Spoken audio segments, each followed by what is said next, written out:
Sebuah kisah yang terjadi pada zaman pemerintahan Khalifah Sayyidina Umar bin Khattab. Ada seorang panglima perang yang disegani lawan dan dicintai oleh kawan. Panglima perang yang tak pernah terkalahkan sepanjang karirnya memimpin tentara di medan perang, baik pada saat beliau masih menjadi panglima Quraisy maupun setelah beliau masuk Islam dan menjadi panglima perang umat muslim. Beliau adalah Jenderal Khalid bin Walid. Namanya harum di mana-mana. Semua orang memujinya dan mengeluh-elukannya. Kemana beliau pergi, selalu disambut dengan teriakan, "Hidup Khalid, hidup jenderal, hidup panglima perang, hidup pedang Allah yang terhunus."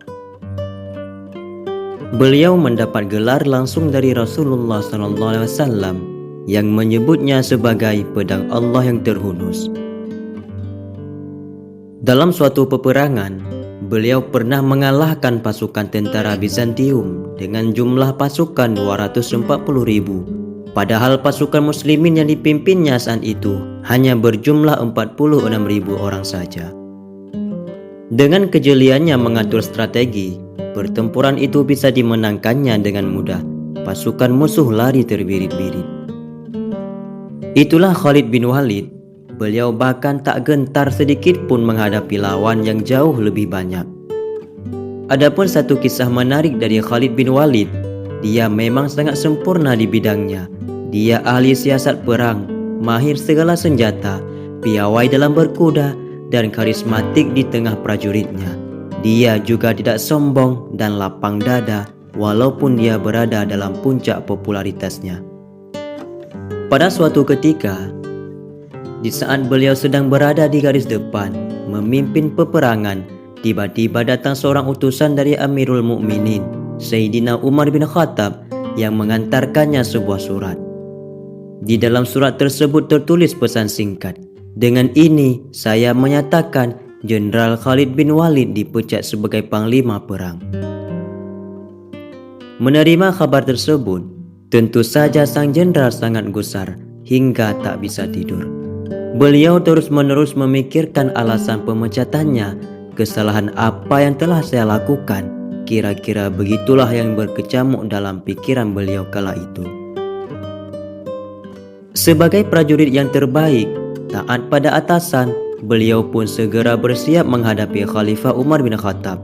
Sebelum berangkat, beliau menyerahkan komando perang kepada penggantinya. Sesampai di depan Umar bin Khattab, beliau memberikan salam. "Assalamualaikum ya Amirul Mukminin. Saya menerima surat pemecatan. Apa betul saya dipecat?" tanya Khalid bin Walid. Umar bin Khattab pun menjawab, "Salam dari jenderal."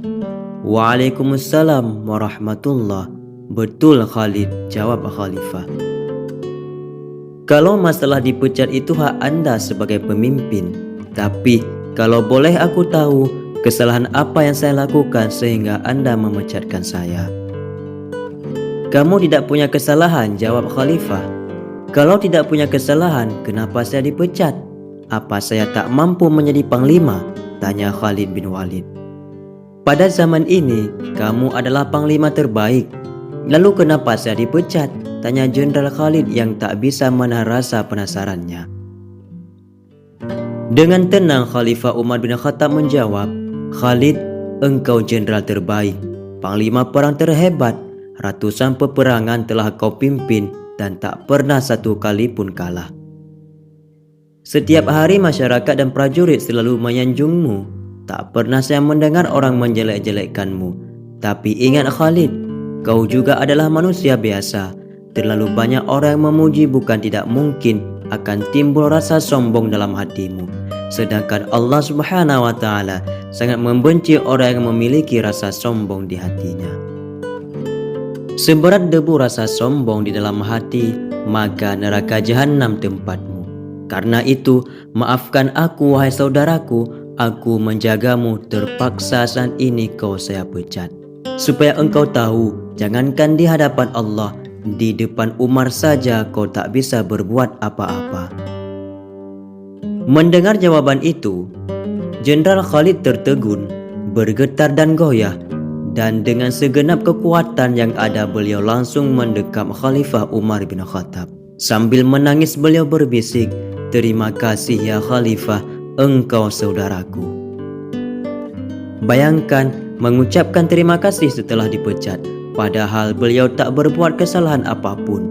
Adakah pejabat penting saat ini yang mampu berlaku mulia seperti itu? Yang banyak terjadi justru melakukan perlawanan, mempertahankan jabatan mati-matian, mencari dukungan, mencari teman, mencari pembenaran, atau mencari kesalahan orang lain supaya kesalahannya tertutupi. Jangankan dipecat dari jabatan yang sangat bergengsi, kegagalan atau keterhambatan dalam perjalanan karir pun seringkali tidak bisa diterima dengan lapang dada. Akhirnya semua disalahkan, sistem disalahkan, orang lain pun disalahkan, semua digugat, bahkan hingga yang paling ekstrim, Tuhan pun digugat olehnya. Kembali ke Jenderal Khalid bin Walid, hebatnya lagi, setelah dipecat beliau balik lagi ke medan perang, tapi tidak lagi sebagai panglima perang. Beliau bertempur sebagai prajurit biasa, sebagai bawahan dipimpin oleh mantan bawahannya kemarin.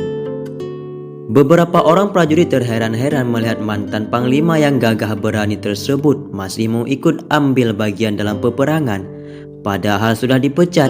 Lalu ada di antara mereka yang bertanya, "Ya Jenderal, mengapa Anda masih mau berperang padahal Anda sudah dipecat?"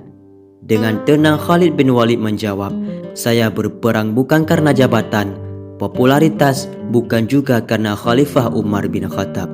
Saya berperang semata-mata hanya karena mencari keridhaan Allah Subhanahu wa taala." Semoga bermanfaat. Wallahu a'lam. Assalamualaikum warahmatullahi wabarakatuh.